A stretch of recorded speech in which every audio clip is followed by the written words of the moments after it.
भात खाइसकेपछि के खान मजा आउँछ थाहा छ? मधु कसको टी सर्ट हो त्यो? मेरो आउटफिट अफ द डे। यो के भयो यस्तो नराम्रो स्विमिङ सक्ना भन्नु ल। म बरु म घरमै बाल्टीमा पानी भरेर त्यहीँ बस्छु छिर्छु।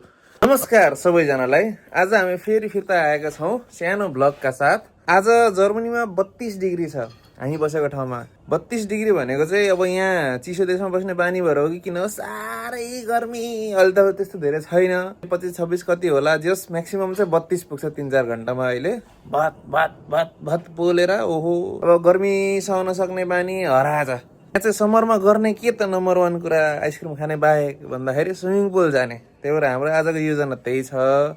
यहाँबाट हामी सिधै हाम्रो प्रिय दाईकोमा जान्छौँ, त्यहाँबाट हामी सबैजना सर्लक्कै स्विमिङ जाने हाम्रो आजको योजना रहेको छ। यिनी हुन् मेरी प्रिय। हेलो भन, हेलो भन। नमस्ते। के गर्दैछौ त माया? खाना पकाउँदैछु। के पकाउँदैछौ? आज यो चाहिँ अचार बनाउँदा हो। यो चाहिँ अचार। यो चाहिँ यो काटेको प्याज रहेको कस्ता हिरौला र सोयाबिन मिसाएर बनाउँदैछु। Oh my god. अनि उयो वाउ। अनि कतिको एक्साइटेड छौ त तिमी आजको लागि? जुन चाहिँ भर्खर पकाएको ठिकै। ओ भरेको पानीमा पौडिने भने जस्तो भएको छ। पौडिने आउने भएको भए पनि एक्साइटेड हुनु।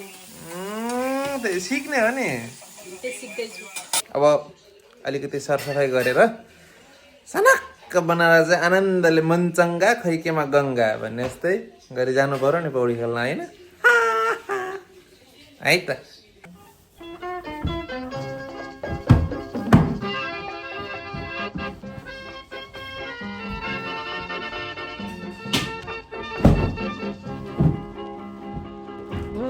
सोधा अब के मलाई रुकेमा छ बुझा तिम्रै भलाई लौ है भो न सोधा अब के मलाई रुकेमा छ बुझा तिम्रै भलाई लौ है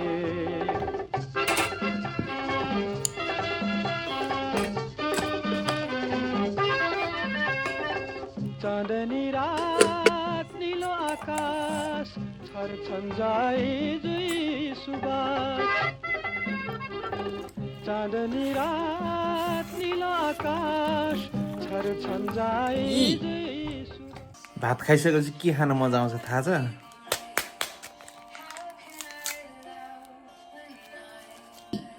मधु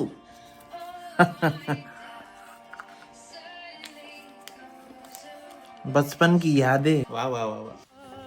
जानु न जानु यो दिल दुखाए रुकेमा छ बुझा तिम्रै भलाई लौ है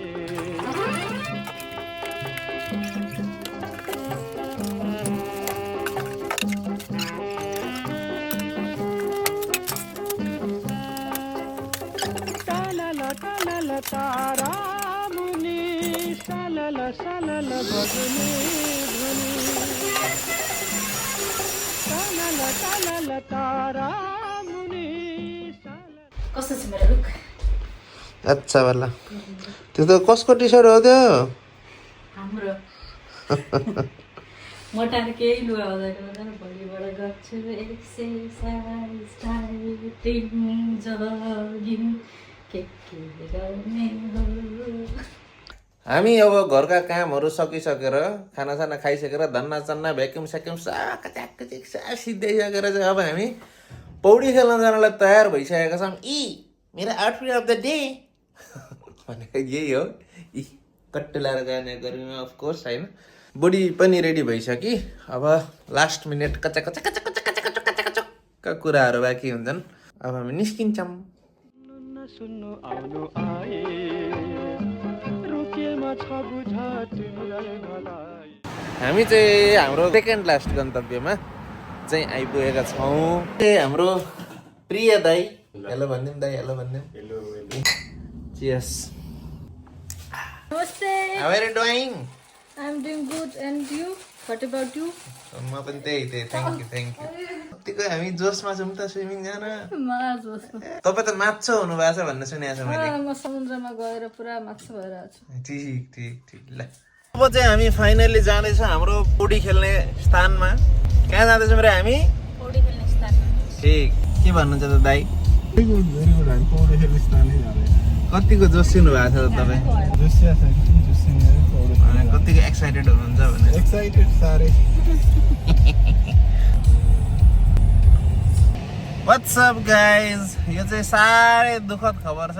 यो के भयो यस्तो नराम्रो स्विमिङ स्विमिङ गर्न छोडिन्छ जस्तो भयो।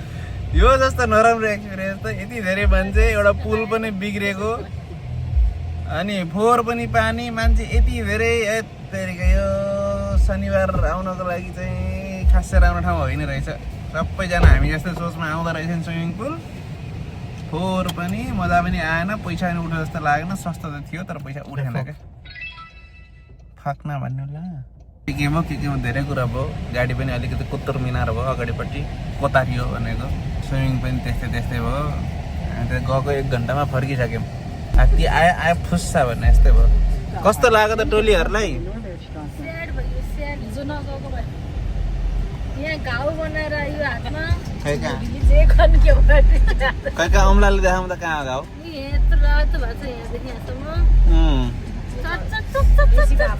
हावाले पोल्दो रहेछ।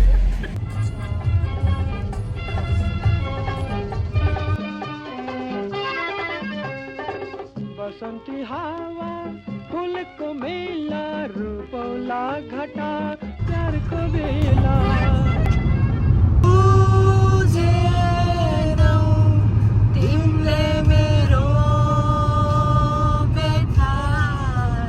रातिको 10:30 बजेको छ।